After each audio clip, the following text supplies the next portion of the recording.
గతంలో వాలంటీర్లు లేకపోతే ఇంటింటికి పెన్షన్ పొందనందువల్ల వాళ్ళ వృద్ధుల్ని ఇబ్బంది పెట్టి బ్యాంకుకు రమ్మనో లేకపోతే ఇంకొకటి రమ్మనో జగన్మోహన్ రెడ్డి చేసిన పని వల్ల 60 మందిని బలి తీసుకున్నటువంటి పరిస్థితి చూస్తూ ఉన్నాం. 60 మంది ప్రాణాలు జగన్మోహన్ రెడ్డిని బలిగోరాయి.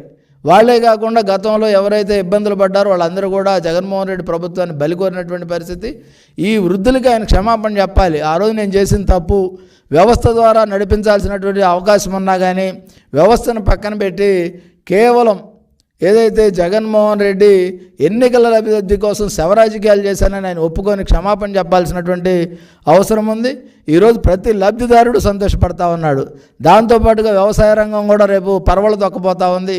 వ్యవసాయ రంగానికి కూడా మంచి అవకాశాలు రాబోతూ ఉన్నాయి. పారిశ్రామిక రంగం, వ్యవసాయ రంగం, ఉపాధి రంగం అన్ని రంగాల్లో చంద్రబాబు నాయుడు గారి మార్క్ అనేది రేపు కనబడబోతూ ఉంది. అదేవిధంగా పోలవరంలో ఉన్నటువంటి లోపాలు సరిచేస్తూ ఉన్నారు. అన్నిటిని కూడా గాడిలో పెట్టడం అనేది చంద్రబాబు నాయుడు గారికి సాధ్యమవుతుందనే దానికి ఒక శాంపిల్గా పెన్షన్లే ఉదాహరణ.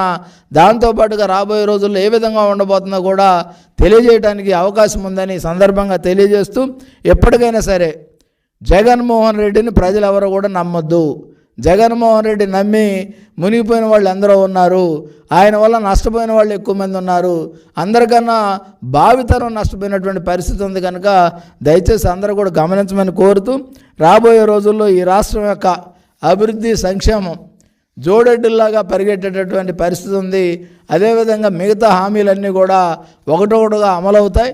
అదేవిధంగా కేవలం 18 రోజుల్లోనే పెన్షన్ సంబంధించిందంతా, ఎందుకంటే పెద్ద ల్యాండ్ మార్క్, 18 రోజుల్లో అసాధ్యం అనుకున్నది సాధ్యం చేసినటువంటి చంద్రబాబు నాయుడు గారిని ప్రత్యేకంగా అభినందిస్తూ, ఈ కూటమి ప్రభుత్వం ఆంధ్రప్రదేశ్ ప్రజల భరోసాకి, ఆంధ్ర ప్రజల యొక్క బాగుకి, ఆంధ్రప్రదేశ్ ప్రజల యొక్క సంక్షేమానికి కట్టుబడి ఉందనే విషయాన్ని కూడా మీ ద్వారా ప్రజలకు తెలియజేస్తా ఉన్నాం.